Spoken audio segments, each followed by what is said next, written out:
بسم اللہ الرحمن الرحیم۔ حضرت مغیرہ بن شعبہ رضی اللہ تعالیٰ عنہ کہتے ہیں کہ حضور صلی اللہ علیہ وآلہ وسلم اس قدر لمبی نوافل پڑھتے تھے کہ آپ صلی اللہ علیہ وآلہ وسلم کے قدم مبارک سوج جاتے تھے۔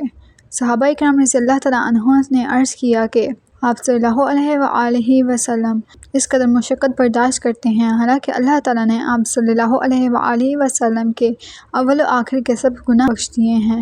حضور صلی اللہ علیہ وآلہ وسلم نے ارشاد فرمایا کہ جب اللہ تعالیٰ نے مجھ پر اتنا انعام فرمایا ہے تو کیا میں اس کا شکر ادا نہ کروں؟ حضرت ابو ہریرہ رضی اللہ تعالیٰ عنہ کہتے ہیں کہ حضور صلی اللہ علیہ وآلہ وسلم اس درجہ نوافل پڑھا کرتے تھے کہ پاؤں مبارک سوج جاتے تھے۔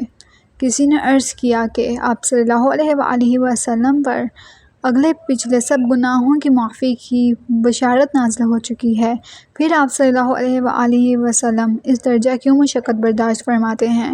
آپ صلی اللہ علیہ وآلہ وسلم نے فرمایا کہ کیا میں اپنے رب کا شکر گزار بندہ نہ بنوں؟ حضرت عائشہ صدیقہ رضی اللہ تعالیٰ عنہ فرماتی ہیں کہ حضور اقدس صلی اللہ علیہ وآلہ وسلم جب کبھی کسی عارض کی وجہ سے رات کو تہجد نہیں پڑھ سکتے تھے تو دن میں شاجج کے وقت 12 رکعتیں پڑھ لیا کرتے تھے۔ حضرت قتادہ رضی اللہ تعالیٰ عنہ کہتے ہیں کہ میں نے حضرت انس رضی اللہ تعالیٰ عنہ سے حضور اکرم صلی اللہ علیہ وآلہ وسلم کی قرأت کی کیفیت پوچھی تو انہوں نے فرمایا کہ حضور صلی اللہ علیہ وآلہ وسلم مد والے حرف کے مد کے ساتھ کھینچ کر پڑھا کرتے تھے۔